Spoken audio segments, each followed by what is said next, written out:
Bonjour la jeunesse, j'espère aujourd'hui que tu vas bien. Alors aujourd'hui on entame enfin le pantalon en wax. Oui, j'ai bientôt fini, l'ensemble est bientôt prêt. Vous allez voir, le pantalon il est trop beau. Donc je commence à créer le prototype. Ici le prototype, j'avais pris un ancien patron à moi pour aller avec ma morphologie, avec mes mensurations. J'ai simplement copié ce patron sur tissu.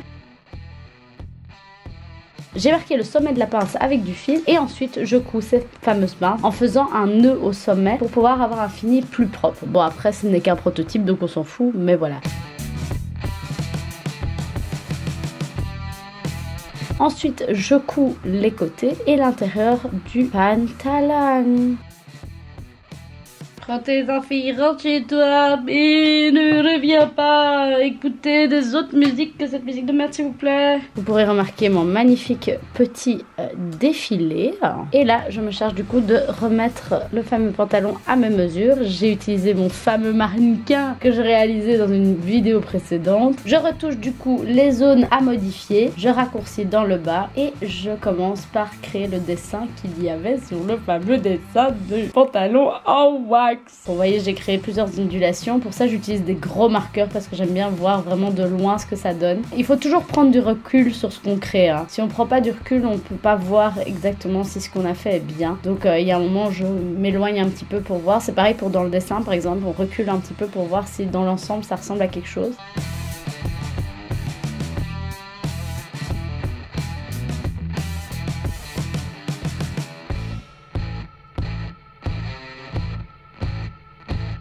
Et une fois que c'est fait, je retrace tout avec un feutre d'une autre couleur pour être sûre de couper au bon endroit et de pas me gourer. Ce que j'ai pu faire à un moment donné, mais j'ai rattrapé mon coup. Ok, ça va, c'est bon. On découpe du coup cette fameuse forme, comme on l'a fait pour le corset. Donc dès qu'on a tracé les zones à couper et pour créer une couture, on les coupe. Et une fois que c'est coupé, qu'est-ce qu'on fait ensuite? On le copie sur le patron. Vous le saviez, ça fait plusieurs fois que je fais ça. Vous connaissez la chanson maintenant. Donc je coupe cette fameuse forme.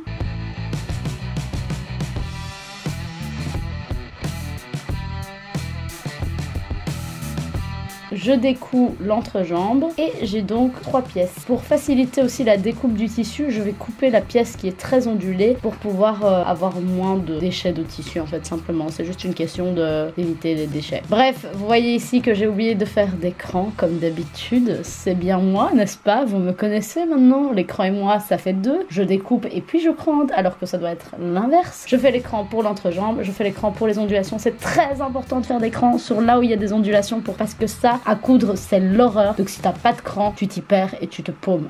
Oh mon Dieu!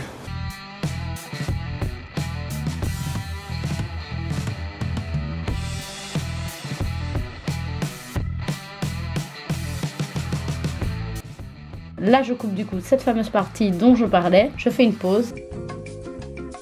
Et je bouge mes petits pieds. Je ne comprends pas comment j'ai pu faire ça. C'est très bizarre. J'avais envie de vous montrer. C'est bizarre comment je bouge mes pieds comme ça. Je ne comprends pas. Voilà.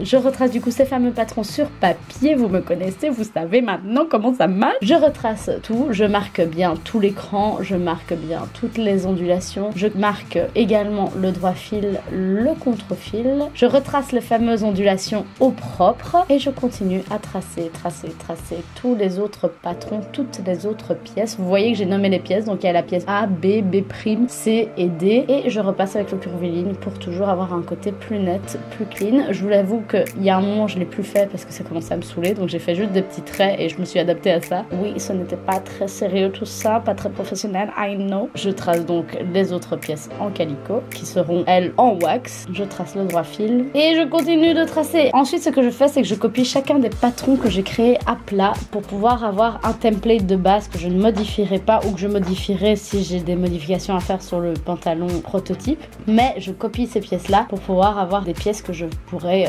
couper sur le tissu. Ensuite, je trace les valeurs couture. Les valeurs couture, ça veut dire ce que ça veut dire, c'est donc qu'on va créer des valeurs que l'on coudra.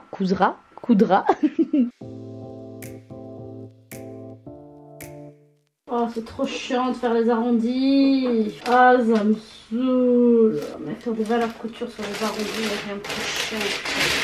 Il n'y a rien de plus casse-couille. Oui, je dis des gros mots. Qu'est-ce qu'il y a maintenant? Qu'est-ce qu'on va me faire? Hein? Au bûcher? C'est tout ce que je mérite, c'est ça? C'est chiant de faire ça. Et ça, valeur couture, ici, moi j'ai fait 1 cm sur les côtés et dans le bas du pantalon, j'ai fait 3 ou 4 cm. Je crois que c'était 3 cm que j'ai fait. C'est juste des valeurs pour pouvoir plier, coudre, etc. le tissu. On peut pas coudre le tissu directement au bout du tissu parce que sinon ça n'ira pas. Bref, je me tais parce que sinon on ne comprendra plus rien de ce que je fais. J'épingle les patrons sur tissu. Ici c'est un tissu prototypage parce que j'avais envie d'être sûre que le pantalon était à la bonne taille.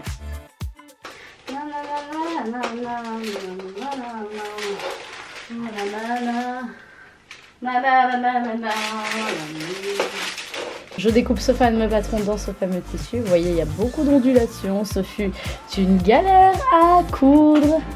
J'épingle les autres pièces que je découpe également. Là, c'est simplement le prototype qu'on fait. Hein. C'est vraiment pour être sûr que les mesures sont bonnes. Je découpe également les pièces qui seront sur les côtés du pantalon. J'ai fait exprès de prendre le tissu final pour faire ça parce que j'en avais assez. Et en plus de ça, parce que c'est un tissu élastique pour être sûr que ce soit le bon rendu sur le pantalon final. Je crante tous mes tissus. Comme je vous dis, cranter est très important. Surtout là, on a des ondulations parce que sinon vous allez pleurer, vous n'arriverez pas à faire ça en fait, c'est impossible, s'il n'y a pas de cran c'est impossible. Et voici le patron les uns à côté des autres. Une fois que c'est fait, j'épingle les lignes droites parce que j'avais très peur de commencer les ondulations.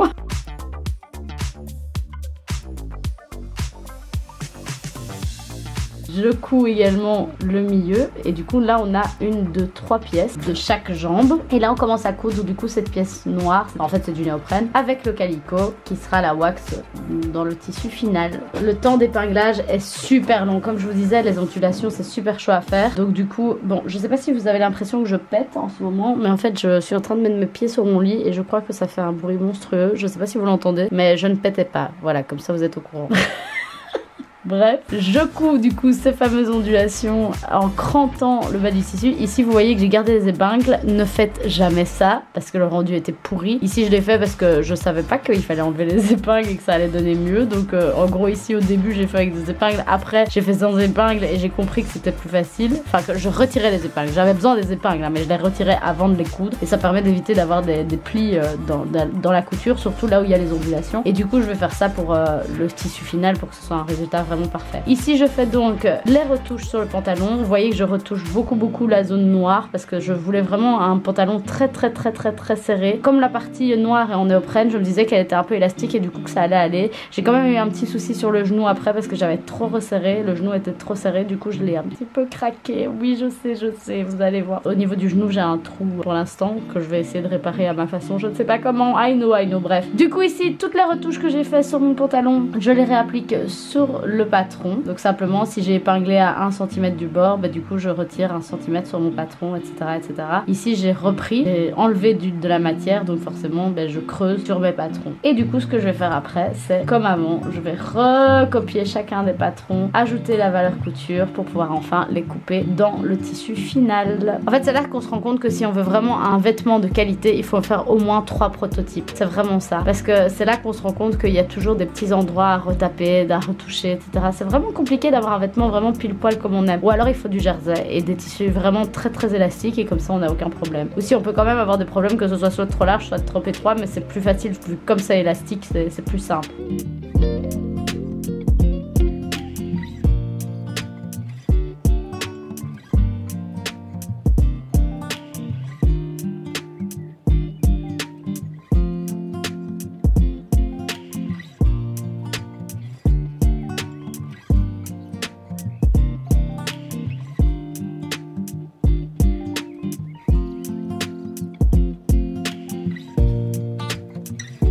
Ensuite, on coupe du coup le fameux patron dans le tissu final. Là, c'est la période, le moment excitant parce qu'on commence à voir le vêtement qui se crée. Et ça, j'adore.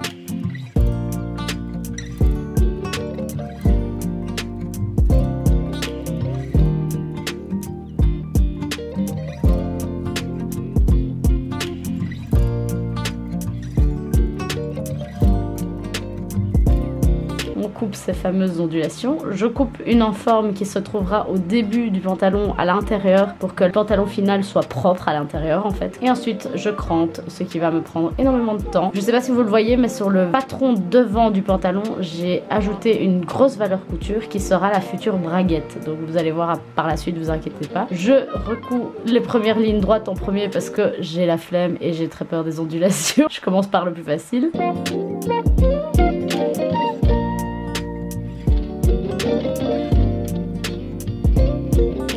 Je surjette chacune de mes coutures pour avoir un fini beaucoup plus propre. Je trouvais ça très joli quand j'avais fait le top et du coup c'est pour ça que j'ai continué avec ce pantalon. Je couds le milieu, au niveau genou de la jambe. Vous voyez, le résultat est quand même beau quoi. Et ensuite du coup, comme j'avais fait pour le prototype, j'épingle les ondulations. J'épingle d'abord tout l'écran que j'avais tracé. Et ensuite, une fois que c'est fait, j'applique le tissu sur les autres endroits. Vous avez vu que je suis passée avec des ciseaux pour cranter en fait. Ça s'appelle des grands montages je crois. Ça permet justement que le tissu se donne bien sur la courbe en fait. Coudre des courbes les gars, c'est la pire chose à faire. C'est le plus dur. Vraiment, moi je trouve que c'est vraiment le plus dur. Mais j'ai réussi! I'm so proud of myself.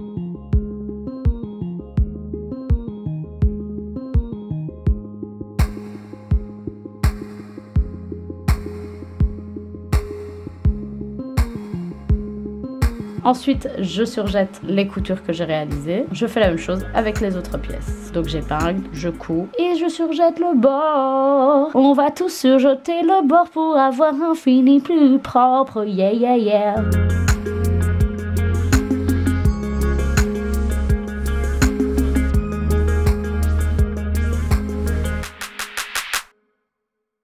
Une fois que c'est fait, je me charge du bas du pantalon. Prochaine fois, ne faites pas ça. Attendez de faire d'abord la couture de l'entrejambe avant de faire le bas du pantalon parce que sinon il y a un truc un peu moche dans le bas, c'est pas très joli. Mais bon bref, j'avais oublié et puis après j'avais pas envie de recommencer donc j'ai laissé comme ça. Mais du coup vous faites un ourlet et ici je vais faire un ourlet invisible. Donc je sais que ça va très vite dans la vidéo, donc si vous avez envie de voir comment faire un ourlet invisible, vous notez sur YouTube comment faire un ourlet invisible. Tout est noté, tout est montré, allez voir là, c'est beaucoup plus facile. Je fais ma piqûre pour l'ourlet invisible. Du coup, si je fais un ourlet invisible, je vous laisse deviner comment il sera. Notez-le en commentaire. Un indice, c'est le même commentaire que dans la vidéo précédente. J'épingle l'entrejambe du pantalon et je coule ensemble sans retirer les épingles. Il faut retirer les épingles normalement. Ne regardez pas ce que je fais. Et puis, je surjette tout le bord pour que ce soit plus propre. Ensuite, je vais coudre l'entrejambe du pantalon.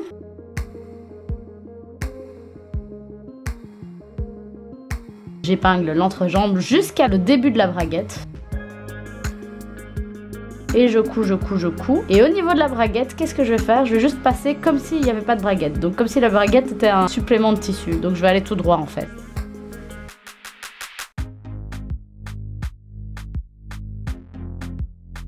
Et je surjette, je surjette, je surjette comme d'habitude. Yeah, yeah, yeah, surjeter c'est la vie. Je trouve ça hyper satisfaisant. Je surjette l'enforme que j'irai placer à l'intérieur du pantalon. Je surjette le côté taille du pantalon.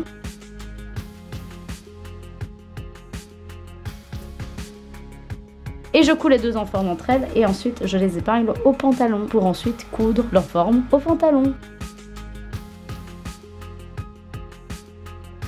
Une fois que c'est fait, après je fais faire quelques petits points de couture entre l'enforme et le pantalon pour que ça s'applique bien quoi.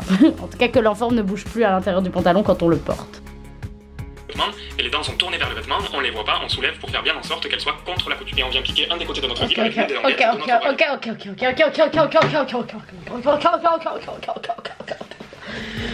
Ah, ça me stresse ce putain de zip. J'aime pas. Les fermetures c'est la merde, c'est toujours la merde les fermetures. Ça me saoule de faire ça. Regardez ce que je fais, wesh. Ne regardez pas mes nibards, wesh. Non mais oh, on est où ici? Chez les paysans ou quoi? Bon, ma couture est ouverte. And then, je dois mettre ça comme masse. C'est ça? Je comprends pas, attends. D'ailleurs, si votre zip est aussi large que le nôtre, on vous conseille de piquer tout au bord, le plus loin des dents possible. Ah, je comprends pas! Voilà, votre voix, monsieur. Et de venir surpiquer la couture qu'on vient juste de faire. Ah, ok, là je comprends. Ok, là je comprends. Ok, là je comprends. Ok, là je comprends. Ok, là je comprends. Ok, là je comprends. Ok, là je crois que j'ai compris. Là je crois que j'ai compris. Ok, Alizé, sérieux maintenant. Be serious because it's a serious job, ok? On va piquer à 1 cm là. Et puis on retourne et puis on surpique. Ok, ok. Oh, ok, ok, ok. Eh ouais.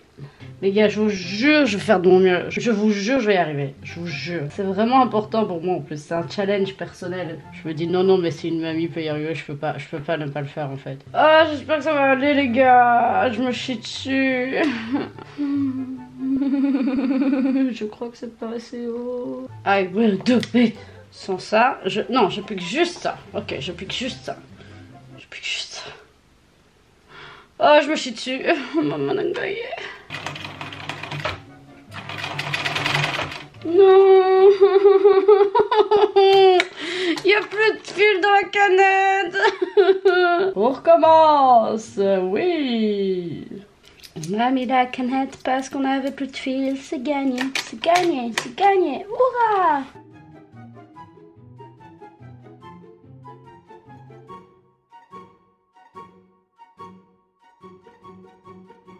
Ok, maintenant que ça c'est fait, on retourne les zips comme ils avaient dit et on fait une surpiqûre.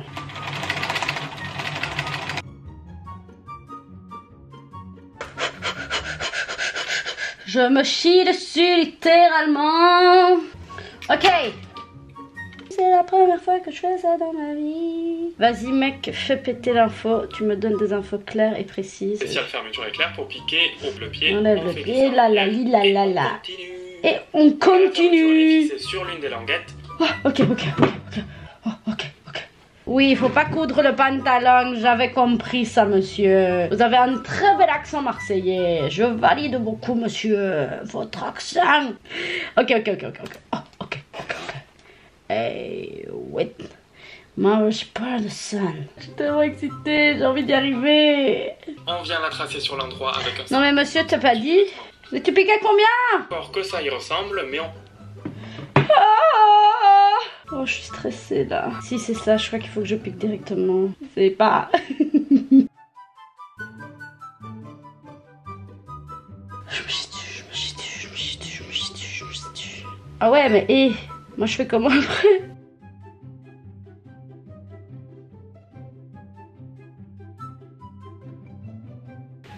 Là. C'est ça!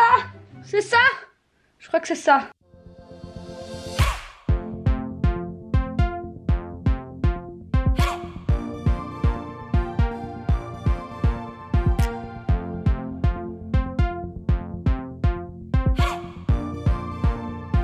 Le zip est bientôt fini. Je crée une surpiqûre sur tout le côté taille du pantalon pour que l'enforme puisse bien se placer à l'intérieur du pantalon et qu'ensuite on puisse aussi ne pas avoir à repasser cette zone-là parce que c'est chiant en fait. Et comme je vous disais, on va piquer aussi quelques petits points entre l'enforme et le pantalon pour que l'enforme ne bouge pas quand on applique le pantalon sur notre corps de déesse. Voilà. Et le pantalon est terminé. Vous allez voir que je l'adore et que je danse beaucoup avec. Oui, oui, oui, on est sur des ondulations. Oui, oui, oui, t'as vu, t'as vu. J'apprécie mon pantalon. Regardez comme je l'apprécie. Oui, oui, oui. On fait même des petits TikTok, de petits snaps et compagnie. N'hésitez pas à me suivre sur TikTok, by the way. J'ai un site internet avec des créations également, donc n'hésitez pas à aller le voir. C'est haileydi.com, by the way. Et voilà, mon pantalon est terminé. Je pense que je le kiffe en fait. Vous trouvez pas qu'il est beau? Avec mes petites buffalo comme ça. On adore, on apprécie. Vous avez vu? Oh, ce boule. Oh là là. Oh là là. Ouh. Oh. Oh là là. On est sur un boulot qui chamboule, hein, vous avez vu. Hein. Vous voyez, au niveau du genou, c'était un peu quand même serrant. Donc malheureusement, je vais devoir réparer une partie. Je ne sais pas comment, mais je vais devoir le faire.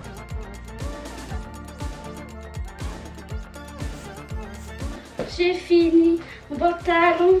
J'ai fini mon pantalon. J'ai fini mon pantalon. Et voilà la jeunesse. J'ai fini mon pantalon. Je suis hyper fan du résultat. J'ai pu remarquer que ce tissu est quand même assez fragile parce que je me suis abaissée et j'ai un petit peu craqué au niveau du genou. Je ne sais pas comment faire. Heureusement ça se voit pas, mais si ça craque à fond, je suis dans la merde. J'ai compris un truc, c'est qu'avec ce pantalon là, la prochaine fois, ce tissu, il faudra que je le thermocole, ce que je n'avais pas fait. J'en ai fini pour cette vidéo. Non, malheureusement, je ne vous montrerai pas le résultat final avec tout l'ensemble parce que je ferai un shooting et un TikTok qui sera donc sur Instagram et sur TikTok. Abonnez-vous, moi comme je vous dis, tout ce que vous voyez ici sur YouTube, c'est le processus de création. Ce que vous voulez voir comme résultat, c'est sur Instagram ou TikTok. Donc abonnez-vous, wesh. Combien de fois je vous l'ai pas dit? Voilà, bref, j'espère en tout cas que cette vidéo vous a plu. C'est la première fois que j'ai fait une baguette de ma vie. Je suis hyper fière de moi, voilà. Et du coup, on va continuer avec plein d'autres créations parce que je suis chauffée, je suis motivée en ce moment. Donc on va faire ça. Ne vous inquiétez pas, il y a plein de créations qui arrivent. Donc abonnez-vous à ma chaîne YouTube pour voir la suite parce qu'il y aura plein de nouvelles choses. J'espère que vous avez apprécié cette vidéo. J'espère donc... Je l'ai déjà dit, je vais arrêter de le dire parce que j'ai déjà dit 15 fois, donc voilà. Je vous souhaite une très bonne journée la jeunesse, on se voit très bientôt pour une prochaine vidéo. La bise.